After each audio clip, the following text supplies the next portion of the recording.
अपनी एक बहुत ही खतरनाक मिसाइल सप्लाई की थी, उसे सौंपी थी।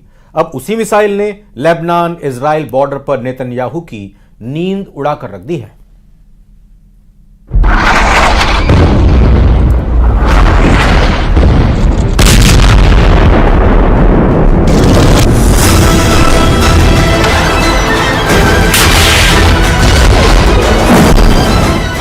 इजराइल लेबनान बॉर्डर पर दागी गई एंटी टैंक मिसाइल। पहला फायर, टारगेट खत्म। दूसरा फायर, टारगेट खत्म। अक्टूबर 2023 से अप्रैल 2024 तक इजराइल और हिजबुल्लाह के बीच इस तरह की लड़ाई अब बड़ी सर्जिकल स्ट्राइक का रूप ले रही है। हिजबुल्लाह बार बार इजराइल पर हमला कर रहा है। एक बार फिर देखिए, पहले 2 हमलों में कौन से टारगेट को किस तरह खत्म किया गया।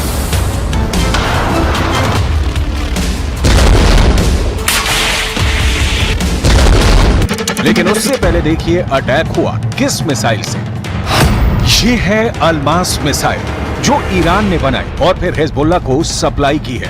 अल्मास का मतलब होता है डायमंड, यानी हिजबुल्लाह इजराइल पर डायमंड वाला अटैक कर रहा है। आप इसे इजराइल हिजबुल्लाह की लड़ाई में ईरान की एंट्री भी कह सकते हैं। अल्मास मिसाइल का कनेक्शन इजराइल की स्पाइक मिसाइल से है। 2006 में हुए इजराइल और हिजबुल्लाह के युद्ध में इजराइल की स्पाइक मिसाइल हिजबुल्लाह के हाथ लग गई थी। उसके बाद ये मिसाइल ईरान तक पहुंची और ईरान ने तैयार कर ली स्पाइक की हूबहू नकल। अब हिजबुल्लाह इसी मिसाइल से इजराइल पर ताबड़तोड़ हमले कर रहा है।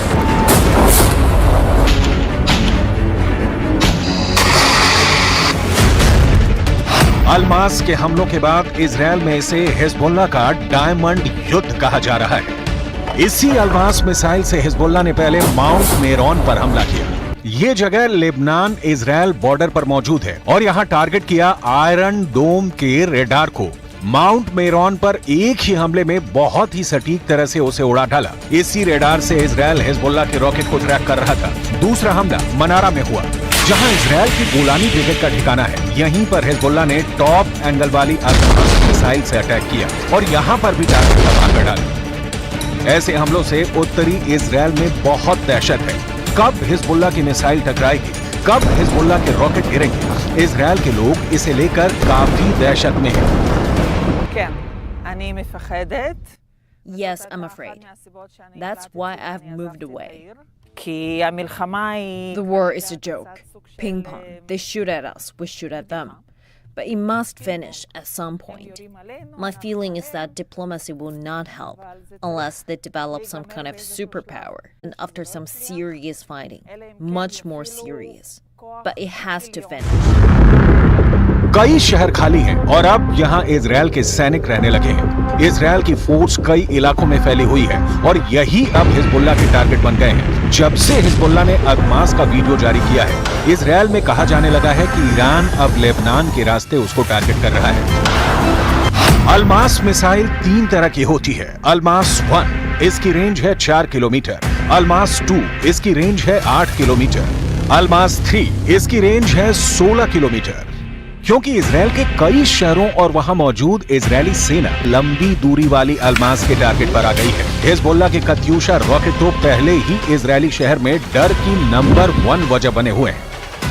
We do have our, bag of documents and money and essentials for the situations. We have shelter in our house, so we're just waiting on the ticking bomb. I think from some position, but we try to stay business as usual as much as possible. Israel भी बदला ले रहा है और उसने Lebanon के इलाकों में लगातार बम बरसाए हैं। यहाँ चलती हुई कार को मिसाइल से उड़ा दिया गया। ऐसे ही कई और जगहों पर हमला हुआ है, जिसमें हिजबुल्लाह की लीडरशिप के बड़े हिस्से को खत्म करने का दावा इजराइल कर रहा है।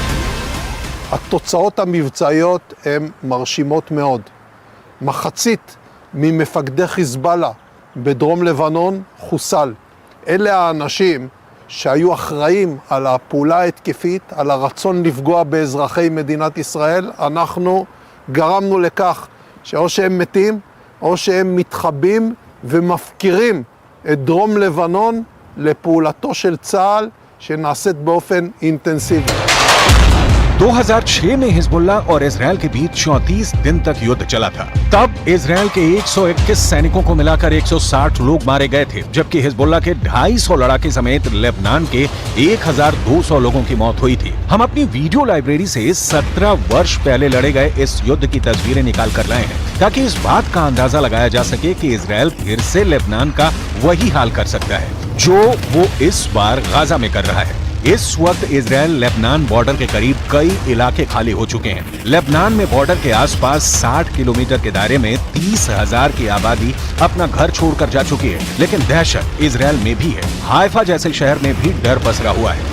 I'm a little bit concerned because it is an unusual situation. It's the first time that we are in this kind of threat, and I'm a little bit worried. It doesn't concern me, but we are getting prepared because we have 3 kids. So we are aware of the situation and of the dangers, so we do prepare in advance. We have some water, dry food, and things in our house for a couple of days stay without I don't know, electricity or supermarket or anything. देखा जाए तो इस वक्त Lebanon और Israel के मौत वाले border पर हिजबुल्लाह का पूरा कंट्रोल है। हिजबुल्लाह ना सिर्फ अदमास बल्कि ऐसी मिसाइलें फायर कर रहा है जिसके आगे इजरायल के टैंक अपनी तोप रगड़ते हुए नजर आ रहे हैं। हिजबुल्लाह ने निकाली है 3 बहुत ही खतरनाक एंटी टैंक मिसाइल और मल्टी बैरल रॉकेट लॉन्चर। ये मिसाइल ईरान से सप्लाई की जाती रही है और ऐसी मिसाइलों का हिजबुल्लाह के पास बहुत बड़ा जखीरा है। हिजबुल्लाह 3 तरह की एंटी टैंक गाइडेड मिसाइल इस्तेमाल कर रहा है। ये है कॉर्नेट, इसकी रेंज 5 किलोमीटर तक है। ये रूस की मिसाइल है, लेकिन अब ईरान इसका देसी वर्जन दहलाविया तैयार कर चुका है और ऐसी बहुत सी मिसाइल अभी हिजबुल्लाह के पास है। दूसरी है BGM-71 टोप anti tank guided missile, range है 3.5 किलोमीटर। ये अमेरिका में बनी मिसाइल है, लेकिन अब इसकी नकल ईरान तैयार कर रहा है और उसने हिजबुल्लाह को सप्लाई की है। तीसरी है 85 कॉनकोर्स, रेंज 4 किलोमीटर। ये भी रूस ने बनाई है और अब ईरान में ये तोसान नाम से तैयार की जाती है।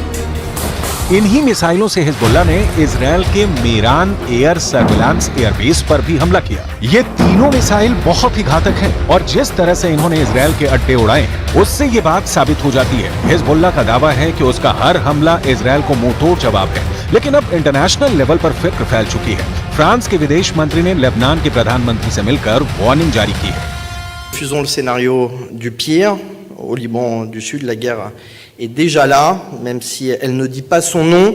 C'est la population civile qui en paye le prix. Personne n'a intérêt qu'Israël et que le Hezbollah, d'ailleurs, poursuivent cette escalade. J'ai porté ce message ici auprès du Premier ministre Mikati, auprès du président du Parlement et du chef d'état-major des armées.